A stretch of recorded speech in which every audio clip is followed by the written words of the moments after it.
اس بات کو ماننا کہ اس کائنات کو کوئی نہ کوئی چلانے والا ہے، اور دوسری چیز یہ ہے کہ اس پوری کائنات کے نظام کو چلانے والا صرف ایک ہے۔ سمجھ میں آ رہا ہے؟ دونوں میں فرق ہے۔ دنیا میں کچھ لوگ ایسے ہیں جن کا ماننا یہ ہے کہ کائنات کا نظام خود بخود چل رہا ہے۔ وہ کہتے ہیں کہ سورج خود ہی نکل رہا ہے، ڈوب رہا ہے، چاند اپنے آپ چل رہا ہے، زمین اپنے آپ پھر رہی ہے، غلہ اپنے آپ ہو رہا ہے، بارش اپنے آپ ہو رہی ہے، اسے کوئی چلانے والا نہیں ہے، یہ سسٹم آٹومیٹک چل رہا ہے۔ ایسا بھی کچھ کہنے والے لوگ ہیں جن کو دہریہ لوگ کہتے ہیں۔ سمجھ میں آ رہی؟ انگریزی میں کچھ اور کہتے ہیں، ان کو وہ ذہن میں نہیں ہے لفظ۔ تو ایسے بھی کچھ لوگ ہیں، لیکن ان لوگوں کی تردید میں سب سے پہلے بنیادی عقیدہ یہ ہے کہ نہیں، کائنات خود بخود چلنے والی نہیں ہے۔ یہ پہلے ہی سے اختلاف چلا رہا ہے۔ حضرت امام ابو حنیفہ رحمۃ اللہ علیہ جو سب سے بڑے امام مانے جاتے ہیں، انہی کی ہم لوگ تقلید کرتے ہیں، ان سے ایک دہریہ کے ساتھ ان کا مناظرہ ہوا۔ دہریہ یعنی ایک ایسا آدمی جو ایک کہتا تھا کہ کائنات کا نظام خود ہی چل رہا ہے، کوئی چلانے والا نہیں ہے، اور امام صاحب کہتے تھے کہ نہیں، کائنات کا نظام خود نہیں چلنے والا بلکہ اس کو کوئی چلانے والا ہے۔ اب دونوں کے بیچ میں مناظرہ ہوا، جھگڑا ہوا، بحث ہوئی۔ اب دونوں نے مل کر یہ کہا کہ ایک دن متعین کیا جائے اور ایک وقت متعین کیا جائے، اور اس وقت اس دن میں سارے لوگوں کو جمع کیا جائے، اور پھر ان لوگوں کے سامنے آپ اپنے دلائل پیش کرو، میں اپنے دلائل پیش کروں گا، تاکہ دودھ کا دودھ اور پانی کا پانی ہو جائے۔ یعنی اس نے کہا کہ آپ جو کہہ رہے ہیں نا کہ کائنات کو کوئی چلانے والا ہے، اس کو آپ ثابت کرو، اور میں ثابت کروں گا کہ کائنات کو کوئی چلانے والا نہیں ہے۔ تو مثال کے طور پر آج کون سا دن ہے؟ منگل۔ بدھ کا دن طے ہوا کہ 12 بجے جو ہے محمدیہ مسجد میں مناظرہ طے ہوا۔ یہاں نہیں ہوا تو سمجھانے کے لیے، یہاں کب آئے گا سمجھانے کے لیے، ان کے گاؤں میں ایسا مناظرہ طے ہوا کہ 12 بجے جو ہے کیا کرنا ہے، سب ثابت کرنا ہے۔ ٹھیک ہے، اب وہ جو دہریہ تھا ہو گیا، اب دوست بھی جمع ہو گئے ہیں، دشمن بھی جمع ہو گئے ہیں، چاہنے والے بھی رہتے ہیں، نہیں چاہنے والے بھی رہتے ہیں، نہ لوگ۔ اب امام صاحب کو چاہنے والے بھی ہیں، نہیں چاہنے والے بھی ہیں۔ 12 بج گئے، امام صاحب آنے کو تیار نہیں، دہریہ آ کے بیٹھ گیا پہلے۔ 12:30 بجے آنے کو تیار نہیں، 1 بج گئے آنے کو تیار نہیں، 2 بج گئے کہ آنے کو تیار نہیں۔ تو پھر دہریہ کیا ہوگا؟ بڑا خوش ہوگا کہ اگر امام صاحب سچے ہوتے اپنے دعوے میں تو آ کر کیا کرتے؟ ثابت کرتے۔ وہ سچے نہیں ہیں، اسی لیے وہ آئے نہیں ہیں، تو میں ہی کیا ہوں؟ سچا۔ اب امام صاحب کو جو چاہنے والے تھے وہ پریشان ہو گئے، جو مسلمان تھے، صحیح عقیدہ رکھنے والے تھے، وہ پریشان ہو گئے کیونکہ کیا کیا جائے۔ تو بہرحال دیکھا کہ بڑی دیر کے بعد، تاخیر کے بعد امام صاحب کیا کر رہے ہیں؟ آ رہے ہیں۔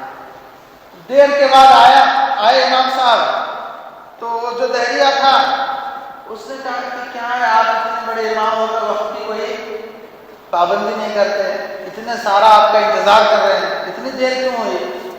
تو امام صاحب نے کہا کہ دیکھو بھائی، اگر میں بیان کر دوں میرا عذر تو آپ مانو گے؟ تو اس نے کہا کہ بیان تو کرو، دیکھا جائے گا مانیں گے یا نہیں مانیں گے۔ تو اصل میں اگر میں کہوں کہ مجھے تاخیر کی اتنی دیر ہوئی تو کیا آپ مانو گے؟ تو کہا کہ بیان تو کرو۔ تو کہا کہ دیکھو، میں آ رہا تھا، گاؤں دیہات کا رہنے والا ہوں، ایک جنگل میں سے ایک دریا کے پاس سے آ رہا تھا، میں ایک عجیب چیز دیکھا تو دیکھنے میں لگ گیا، اور میرا وقت کیسے چلا گیا مجھے پتا ہی نہیں چلا۔ اچھا، کیا عجیب چیز تھی، کیا دیکھا آپ نے؟ تو امام صاحب نے کہا کہ میں یہ دیکھا کہ ایک دریا ہے، دریا کے کنارے سے میں آ رہا تھا، دریا کے کنارے میں ایک بہت بڑا درخت ہے۔ کیا ہے جی؟ درخت، جھاڑ بولتے ہیں نا ہمارے گاؤں کی زبان میں، بہت بڑا کیا ہے؟ جھاڑ، درخت ہے، اور وہاں پر مسافرین ہیں، آنے جانے کے لیے کشتی نہیں ہے۔ اچھا، تو میں وہ جھاڑ کو دیکھا، وہ درخت کو دیکھا کہ وہ درخت جو ہے خود بخود کٹنا شروع ہوا، کوئی کاٹ نہیں رہا تھا، درخت کیا ہونے لگا؟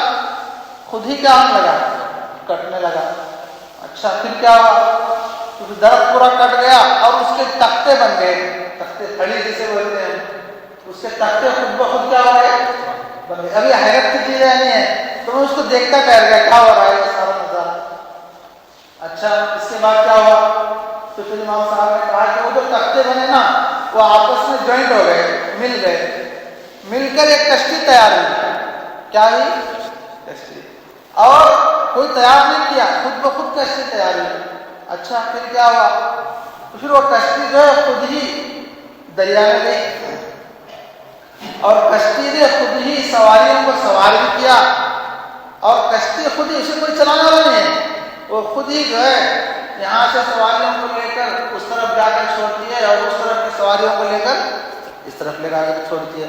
تو پھر یہ دیکھتے دیکھتے میرا ٹائم کیا ہو گیا؟ چلا گیا.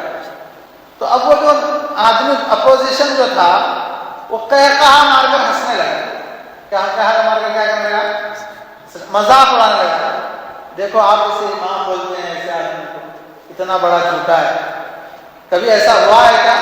جھاڑ خود ہی کٹے، خود ہی تختے بنے، خود ہی کشتی بنے، خود ہی دریا میں جائے اور خود ہی مسافروں کو لے کر ادھر سے ادھر، ادھر سے ادھر کرے، اور آپ اسے امام بولتے ہیں؟ پاگل ہو گئے. یعنی قہقہ مار کر کیا کرنے لگا؟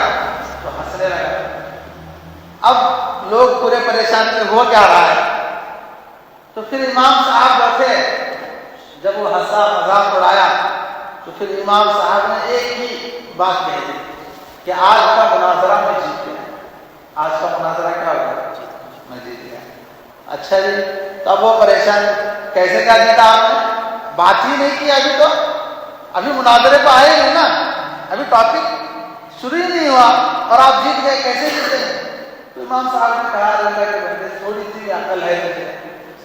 جب تو ایک درخت ایسے کائنات میں کروڑوں کے اربوں خربوں کے درخت ہیں، وہ چھوڑ دو، ایک درخت کی میں بات کر رہا ہوں کہ وہ خود ہی کٹا، خود ہی تختے بنے، خود کشتی بنی اور خود دریا میں جا کر مسافروں کو ادھر سے ادھر اور ادھر سے ادھر کر رہی ہے. تو اس بات کو ماننے کے لیے تیار نہیں ہے کہ ایک کشتی خود بخود بن سکتی ہے اور خود ہی مسافروں کو ادھر سے ادھر کر سکتی ہے. جب تو اس بات کو نہیں مان سکتا تو پھر اتنی بڑی کائنات کو خود بخود چلتی ہے ایسے کیسے کہہ سکتا ہے؟ تو اس کی دماغ کی بتی جلی. اور اس وقت کے جتنے بھی لوگ مجمع میں تھے نا سب کے سب مسلمان ہو گئے. خود وہ دہلیہ میں کیا ہو گیا تھا؟ مسلمان ہو گیا. یہ امام صاحب کا ایک بہت بڑا کارنامہ ہے. بہت اللہ نے عقل دی تھی، ذہانت دی تھی. تو اس طرح دلائل پیش کرتے تھے امام صاحب. اور ظاہر سی بات ہے عقل مانتی ہے نا. جب ایک آدمی بھائی ایک کشتی کو نہیں مان رہا ہے، بھائی اتنا بڑا سورج ہے، سورج کے سامنے ہماری دنیا ذرہ ہے. پڑھتے ہیں نا سائنس میں کتنا بڑا ہے وہ، چاند کتنا بڑا ہے، کتنے بڑے بڑے ستارے ہیں، سیارے ہیں، فضا ہے، کہکشاں ہے. اور اس کہکشاں کے سامنے تو ہماری دنیا نقطے کے برابر بھی نہیں ہے، کچھ حیثیت ہی نہیں ہے. اللہ نے اتنے سارے نظام کو چلا رکھا ہے اور کوئی یہ کہے جو خود کے کائنات کا نظام خود ہی چل رہا ہے، ہو سکتا ہے کہ ممکن نہیں ہے. تو سب سے پہلی چیز تو یہ ہے کہ اس بات کو مانا جائے کہ اس کائنات کو چلانے والا ہے. اور وہ کون ہے؟ اسی کو اللہ نے کہا وہ رب العالمین، الحمدللہ رب العالمین. وہ جو اللہ ہے نا وہی رب ہے ان تمام عالموں کا، ان تمام عالموں کو پیدا کرنے والا ہے. ایک پہلے زمانے میں چرخہ بولتے ہیں اسے، چرخہ اردو میں، وہ اون کیا بولتے ہیں اسے تاکتے تھے، ایسا چرخہ معلوم ہے نا، گول ایسا گھمانے کا رہتا. اب تو پورا مشینری زمانہ آ گیا، اب یہاں کہیں ملتا نہیں ہوگا. ایک بوڑھی ماں تھی، چرخہ چلایا زندگی اسی میں گزر گئی. پہلے عورتیں کام کرتی تھی. وہ ایک عالم صاحب نے اس کو پوچھا، بوڑھی ماں پوری زندگی چرخہ چلانے میں ہی گزری یا کبھی تھوڑا اللہ کو بھی پہچانا، اللہ کو پہچاننے میں بھی تھوڑا وقت نکالا یا پوری زندگی اسی میں گزار دی؟ تو بوڑھی ماں بڑی عقلمند تھی.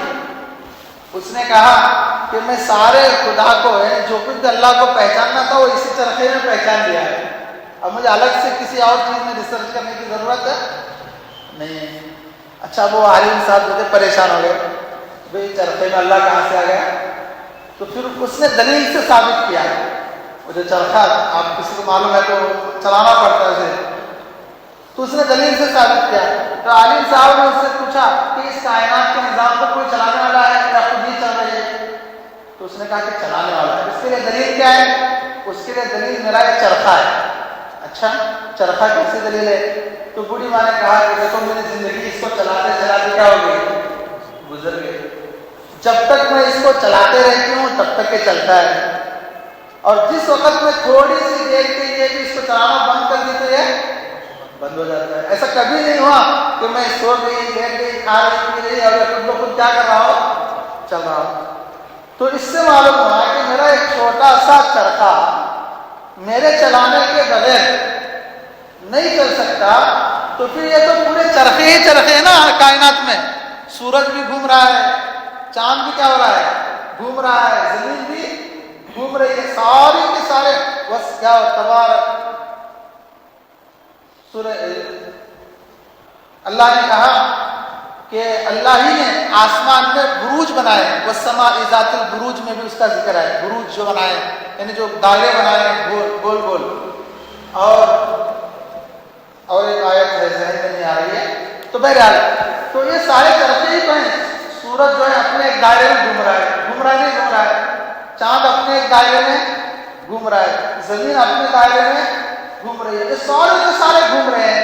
جب میرا ایک چھوٹا سا چرخا میرے گھمائے بغیر نہیں گھوم سکتا تو پھر اتنی بڑی کائنات کے سارے چرخے گھمانے والے کے بغیر کیسے گھوم سکتے ہیں؟ اور یہ بھی ثابت ہوتا ہے کہ وہ گھمانے والا ہر لمحہ اور ہر سیکنڈ موجود ہے. ہر لمحہ اور ہر سیکنڈ موجود ہے. اگر وہ تھوڑی سی بھی غفلت کرے تو پھر ایک نظام ہی کیا ہو جائے؟ بدل جائے. اس لیے آیت الکرسی میں ہے نا اللہ لا الہ الا هو الحی القیوم لا تأخذه سنة ولا نوم. اللہ وہ ہے جسے اونگ بھی نہیں آتی. ہم تو کمزور ہیں، ہم تو کیا ہیں؟ کمزور ہیں. ڈھیرے ڈھیرے سو جاتے ہیں، بیٹھے بیٹھے بھی ہماری حالت تو بے حالت ہے. لیکن اللہ وہ ہے لا تأخذه سنة. سنت کہتے ہیں اونگ بھی نہیں آتی سے. سونا تو بہت دور کی بات ہے، سونا تو بہت. لا تأخذه سنة ولا نوم له ما في السماوات وما في الأرض. جو کچھ آسمانوں میں ہے سب اس کا ہے، جو کچھ زمین میں ہے سب اس کا ہے. تو اس بوڑھی ماں نے کہا کہ میرے اس چرخے سے میں نے سمجھ لیا کہ اس کائنات کو کوئی چلانے والا ہے. تو پھر بوڑھی ماں سے عالم صاحب نے دوسرا سوال کیا کہ اچھا جو کائنات کو چلا رہا ہے ایک ہے یا ایک سے زیادہ ہے؟ تو بوڑھی ماں نے کہا کہ اس کا بھی آسان جواب ہے کہ کائنات کو چلانے والا ایک ہی ہے. اور اس کے لیے دلیل کیا ہے؟ اس کے لیے دلیل بھی میرا چرخا ہی. اچھا جی اس کے لیے دلیل کیسا کیا ہے؟ تو بوڑھی ماں نے کہا کہ دیکھو میرا چلانے کی ایک ترتیب ہے، اس ترتیب سے میں کیا کرتی ہوں؟ اس کو چلاتی ہوں. اگر میرے ساتھ کوئی اور شریک ہو جائے یا تو اس کی رفتار بڑھے گی یا پھر اس کی رفتار گھٹے گی.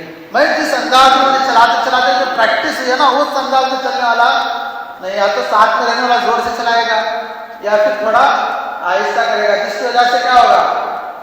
تبدیلی آئے گی. یہ جو اس کی جو ابھی رفتار ہے نا رفتار میں تبدیلی آئے گی.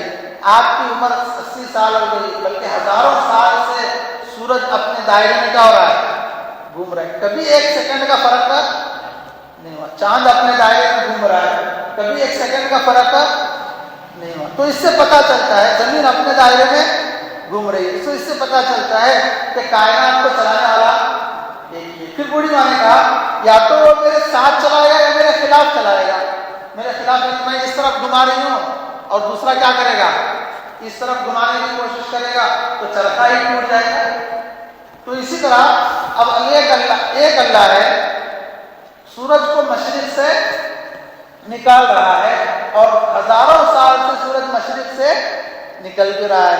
اگر اللہ کے علاوہ کوئی اور بھی اللہ ہوتا ہے، ایک سے زیادہ خدا ہوتے تو پھر ان دونوں کے بیچ میں کیا ہو جاتے؟ جھگڑے ہو جاتے.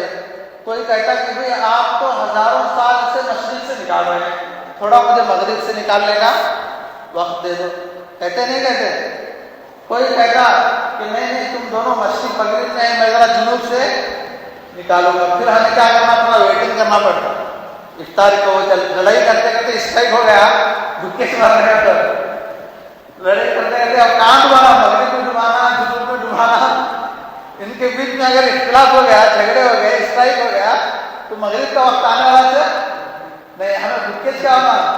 مر جانا، روزہ رکھو. مغرب اتنے ہے تو افطار کیسے کرنا ہے؟ لیکن ایسا ہوا ہے کیا؟ کاڑا میں تمہارے کو مغرب آنے سے پہلے وقت مل کر رہا تھا کتنے بجے افطار ہونے لگے ہیں, وہ بھی کسی کار میں 5 منٹ جلدی بھی دے رہے اس بات جلدی آفر میں چل رہا ہے نا. تو بہرحال سب نظام چل رہا نا, یہ عقل سے چیزیں سمجھ میں آنے لگے. اور قرآن میں جو ہے اس کو بھی اللہ نے فرمایا لو کان فیہما آلیۃ الا اللہ لفسدتا, کہ اگر زمین و آسمان میں اللہ کے علاوہ کوئی اور بھی خدا ہوتا تو پھر کائنات کا نظام ختم ہو چکا ہوتا. کائنات کا نظام کیا ہو جاتا, ختم ہو چکا. ایک گھر میں اگر 2 امیر ہو, 2 لوگ فیصلہ کرنے لگے ہو سکتا ہے. ایک ملک کے اگر 2 پی ایم بن جائے ان کے بیچ میں بن سکتے ہیں. ایک اسٹیٹ کے 2 سی ایم بن گئے تو ایک ملک کے 2 بادشاہ بن سکتے ہیں. جب دنیا میں بھی نہیں بن سکتے تو پھر کائنات کے نظام کو چلانے میں ایک سے بڑھ کر خدا کیسے ہو سکتا ہے. تو اللہ نے ان ساری چیزوں کو اگر صرف توحید پر بیان کرنے لگے تو صبح ہو جائے. ان ساری چیزوں کو اللہ نے اکٹھا کر کے صرف ایک آیت میں لا کر رکھ دیا. الحمدللہ, تمام تعریفیں اس اللہ کے لیے ہیں جو رب ہے تمام عالموں کا. بات خلاص, جو رب ہے تمام عالموں کا. اور جب وہ رب ہے تمام عالموں کا تو وہی ایک عبادت کے لائق بھی ہے. اسی کو کہتے ہیں یقین اور اسی کو کہتے ہیں ایمان. حضرات صحابہ کرام رضی اللہ عنہم اجمعین کے دل و دماغ میں یہ چیز اتنی رچ بس گئی تھی کہ کائنات کی ہر چیز پر اللہ کا حکم چلتا ہے. یہ چیز حضرات صحابہ کے دل میں ایسی رچ بس گئی تھی کہ پھر کائنات کی ہر چیز حضرات صحابہ کے غلام بن گئی تھی. کائنات کی ہر چیز کیا ہو گئی تھی, یعنی اس سے جب ایمان بنے گا, یقین بنے گا, تو پھر کائنات کی ہر چیز کو اللہ تبارک و تعالیٰ ایمان والے کے قدموں میں ڈال دے گا. حضرت عمر بن خطاب رضی اللہ عنہ کا دور ہے. حضرت ہے نا آیا ہے نا کیا بس کریں گے, بھوک لے کے. حضرت عمر بن خطاب رضی اللہ عنہ کا کیا ہے, دور ہے. اور مصر میں حضرت عمر بن عاص کو گورنر بنایا گیا. مصر میں حضرت عمر بن عاص کو گورنر بنایا گیا. مصر میں ایک عادت رہتی, ایک دستور یہ تھا کہ وہاں ایک دریا ہے, دریائے نیل کے نام سے, آپ نے سنا بھی ہے, دریائے نیل کے نام سے. وہ سوکھ جاتی تھی. کیا ہو جاتی تھی, سوکھ جاتی تھی. تو وہاں کا ایک رواج تھا کہ کسی خوبصورت لڑکی کو سجا کے پورا تیار کر کے اس کو قتل کر کے دریا میں لوگ ڈال دیتے تھے. بلی چڑھانا جیسے کہتے ہیں جو پیروں میں ڈال سکتے ہیں. تو اس طرح اس کو قتل کر کے ڈالتے, دریا کیا ہو جاتی, پھر سے چلنے لگتے. جب اسلامی دور آیا, حضرت عمر بن عاص رضی اللہ عنہ کے زمانے میں جب دریا سوکھی, وہاں کے مقامی لوگ, وہاں کے جو امیر صاحب تھے حضرت عمر بن عاص, ان کے پاس آتے ہیں اور کہتے ہیں کہ بھائی ہمارا تو یہ رواج ہے, آپ اجازت دیں تو ہم وہ کریں گے تاکہ پانی کیا ہو جائے, مل جائے. تو حضرت عمر بن عاص نے کہا کہ نہیں, یہ اسلام کے قانون کے خلاف ہے. اس سلسلے میں پہلے امیر المؤمنین سے بات کروں, حضرت عمر بن خطاب سے. تو وہاں سے انہوں نے ایک لیٹر لکھا حضرت عمر بن خطاب رضی اللہ عنہ کے نام کہ یہاں کارگزاری کی. اس میں حضرت عمر بن خطاب رضی اللہ عنہ نے یہاں سے ایک لیٹر دریائے نیل کے نام لکھا. کس کے نام, کس کے نام لکھا جا رہا ہے, دریا, انسانوں کے نام نہیں, دریا کے نام لکھا جا رہا ہے. حضرت عمر بن خطاب رضی اللہ عنہ کا لیٹر کا جو ہیڈنگ تھی, جو اس کا عنوان یہ تھا کہ اللہ کے بندے عمر کی جانب سے دریائے نیل کے نام. اب اس میں لکھا ہوا تھا کہ اے دریا نیل, اگر تو اپنی مرضی سے چلتی ہے تو مت چل, تیری ضرورت نہیں ہے ہمیں, اور اگر تو اللہ کے حکم سے چلتی ہے تو میں تجھے اللہ کا بندہ ہو کر حکم دیتا ہوں کہ تو چل. حکم تھا, آرڈر تھا دریا نیل. وہ لیٹر لے کر جا کے حضرت جب وہاں پہنچا وہ لیٹر مصر میں حضرت عمر رضی اللہ عنہ کا, پھر اس لیٹر کو لے جا کر جو ہے دریا نیل میں ڈالا گیا. مورخین کہتے ہیں کہ اس وقت, اس دن سے آج تک کبھی دریا نیل سوکھی نہیں ہے. اس دن سے اب تک کبھی دریا نیل, جیسے ہی لیٹر حضرت عمر خطاب رضی اللہ عنہ کا جا کر جو ہے دریا میں ڈالا تو دریا کیا ہونے لگی, فوراً بہنے لگی, فوراً کیا ہونے لگی. تو حضرات صحابہ کرام رضی اللہ عنہ پہچانتے تھے کہ دریا اپنی مرضی سے نہیں چلتی, کس کی مرضی سے چلتی ہے, اللہ کی مرضی سے. ابھی میں یو پی میں ایک ساتھی سے ملاقات کیا جو افریقہ کے اس جگہ میں جا کر آئے جہاں پر حضرت عقبہ بن نافع رضی اللہ عنہ نے مسلمانوں کی جو چھاونی بنانے کے لیے, عقبہ بن نافع جو ہے گزرے ہیں افریقہ کے جنگل میں. وہ جو مشہور واقعہ ہے, تو خلاصہ یہ ہے کہ مسلمانوں کو ٹہرنے کے جو ہے جگہ کی ضرورت پڑی, اس وقت جو امیر تھے اس لشکر کے، انہوں نے ایک جگہ چوائس کی کہ یہاں پر مسلمانوں کا لشکر کیا ہوگا، ٹھہرے گا، افریقہ کے جنگل میں، ایک جنگل میں۔ تو مقامی لوگوں نے کہا کہ جس جگہ کو آپ سلیکٹ کر رہے ہیں یہ جگہ تو سب سے زیادہ خطرناک ہے، یہاں سب سے زیادہ جنگلی جانور ہیں، چیز پھاڑ کر کھانے والے اور زہریلے قسم کے جانور ہیں، آپ اس کو کیوں سلیکٹ کر رہے ہیں، آپ یہاں نہ رہیے، مقامی لوگوں نے کہا۔